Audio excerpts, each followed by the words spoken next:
Materiales metálicos. Los materiales metálicos son de los materiales más utilizados en el área de la construcción. Sin embargo, no es el única área de trabajo. Se encuentran la joyería, utensilios, entre otros. Dentro de los metales, el más común es el acero, que es utilizado en la construcción, en la parte eléctrica, en productos metálicos, aparatos mecánicos, partes de automóviles, electrodomésticos y medios de transporte. En el 2015 se fabricaban 1.500 millones de toneladas, donde el 50% era para el área de construcción e infraestructura. Otros importantes, la parte de automóviles con un 13%, la parte de aparatos mecánicos con un 16%, utensilios un 11%, en el parte eléctrica un 3% y en otros transportes, trenes, barcos, un 5%.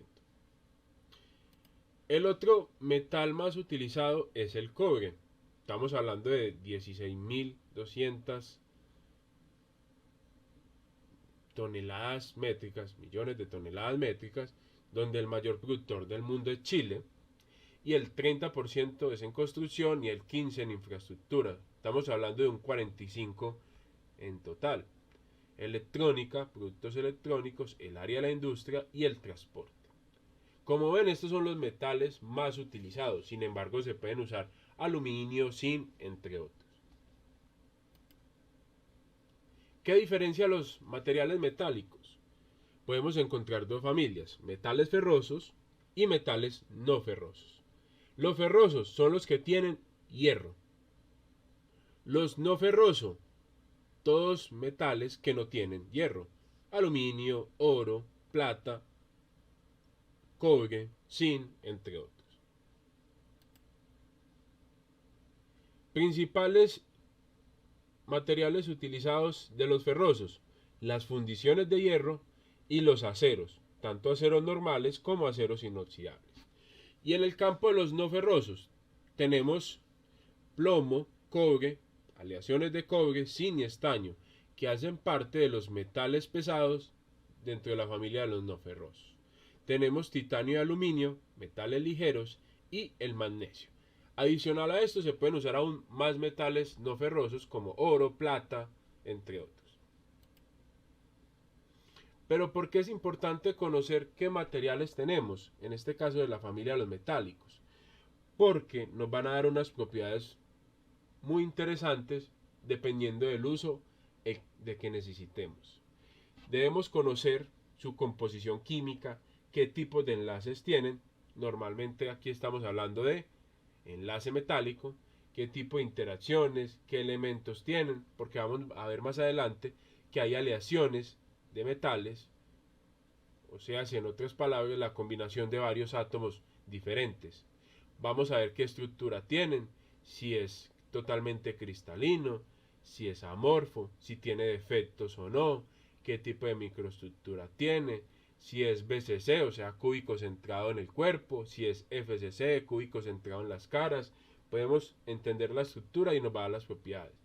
Procesamiento, si son aleaciones, si es metal puro, si tiene tratamientos térmicos, si tiene tratamientos mecánicos. Todas estas variables van a afectar el producto final.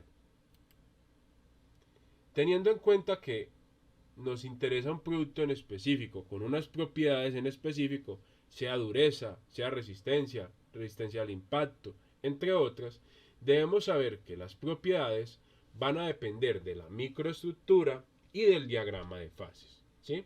Las fases simplemente, ¿qué van a hacer? Cuando hablamos de fases, estamos hablando del estado de la materia: estado sólido, estado líquido y estado gaseoso. Normalmente, pues, los metales nos interesan en estado sólido, ¿sí? Y para poderlos fundir en muchos casos, estamos hablando de estado líquido. Rara vez, en los diagramas que vamos a ver, tenemos en cuenta el gas. Es poco práctico a nivel ingenieril, por no decir que no tiene ningún sentido, ¿cierto? Siempre vamos a estar hablando de estado sólido para trabajar y en algunos casos en estado líquido para poder procesar los materiales. Hace una parte pequeña del procesamiento de los metales. ¿Listo? Cuando hablamos de fases, nos estamos refiriendo a una pequeña porción que tiene una composición muy diferente a la otra. ¿Cómo así? No es lo mismo el agua en estado líquido que en estado sólido. ¿Por qué? En este caso, el hielo flota sobre el agua. Tiene una densidad menor que el líquido. ¿Sí? Estamos cambiando estructuras fácilmente de BCC a FCC, solamente por cambiar de fase. ¿Listo? Los diagramas de fase, ¿a qué se refiere eso? La palabra diagrama se refiere a un dibujo o a un esquema donde vamos a tener la representación gráfica de las fases de los materiales. Pueden ser diagramas de una sustancia pura, pueden ser diagramas de fase binario, o sea, hace que haya dos fases. En este caso, para los metales hablamos de aleación y podemos hablar de diagramas de fase ternario, o sea, hace de tres fases o de tres elementos compuestos, entre otros. ¿Sí? Entonces, estos diagramas normalmente se consideran diagramas de fases en equilibrio. ¿Sí? Tienen una constancia en el tiempo de sus características. ¿Sí? Significa que el sistema no cambia con el tiempo. Va a ser una medida muy estable para poder evaluar cómo se comporta el material en el tiempo. ¿Listo? Entonces vamos a ver los ejemplos de los diferentes diagramas de un solo componente. En este caso, este es el diagrama del agua, que nos dice que dependiendo de la presión y la temperatura, vamos a tener una de estas fases. ¿Listo? Por ejemplo, el agua a 100 grados, a una atmósfera, ya está empezando a bullir, se está volviendo vapor. A 80 grados, ¿cierto? Está en estado líquido. A 50 está en estado líquido. Por debajo del 0 está en estado sólido. ¿Cierto? Existe un punto que ven acá, se llama el punto triple, y es donde coexisten todas las tres fases al mismo tiempo: sólido, líquido y vapor. Se dan en qué temperatura: 0.01 grados Celsius y 0.006 atmósfera. Es el único que coexisten los tres estados. En este caso, las tres fases. ¿Listo? De dos componentes, podemos tener dos metales. Por ejemplo, este puede ser cobre y zinc, y nos va a decir cómo se comportan la mezcla de los dos metales a una temperatura determinada.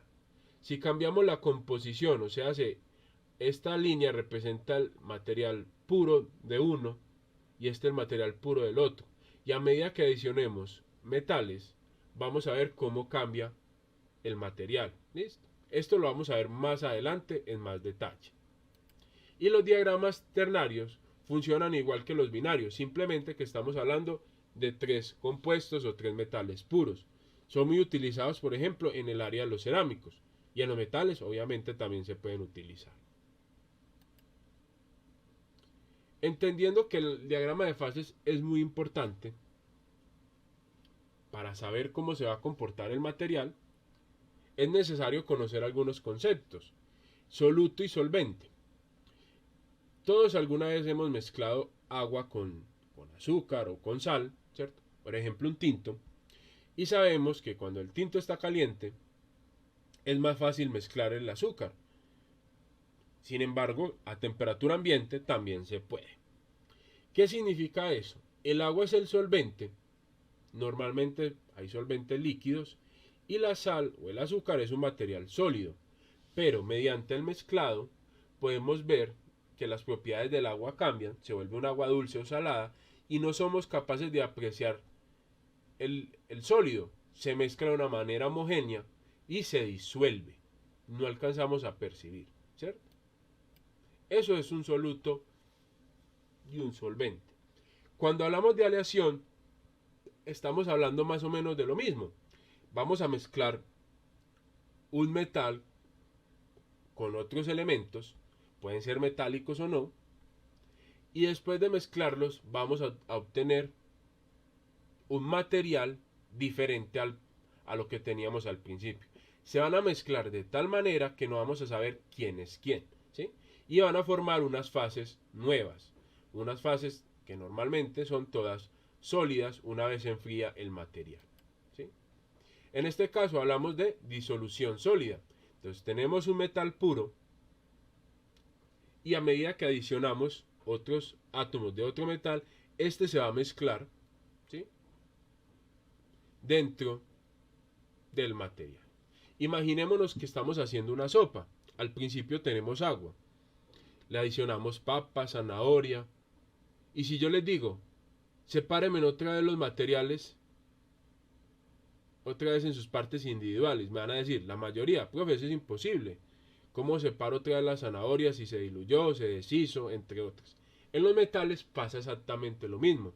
Tenemos el agua, que es un metal, y vamos a adicionar átomos de otras cosas, y vamos a formar una fase o fases nuevas. ¿Listo? Límite de solubilidad. ¿Qué significa la palabra límite? El máximo que yo puedo permitirme de algo. Solubilidad significa cuánto puedo adicionar de ese material al que yo tengo. Todos sabemos que si usted está haciendo su tinto y le adiciona azúcar, va a llegar un momento, por más azúcar que adicione, que la vas a ver en el fondo, no puedes mezclar más. En los materiales pasa exactamente lo mismo. Va a llegar un límite donde tú puedes adicionar y el material ya no se mezcla. ¿Listo? Normalmente, a medida que calientas, vas a permitir poder agregar más cantidad de material, en este caso, más azúcar. Si está a temperatura, por ejemplo, aquí ambiente, podemos adicionar un 60% de azúcar, pero si está a 80 grados, podemos adicionar un 70%. ¿Listo?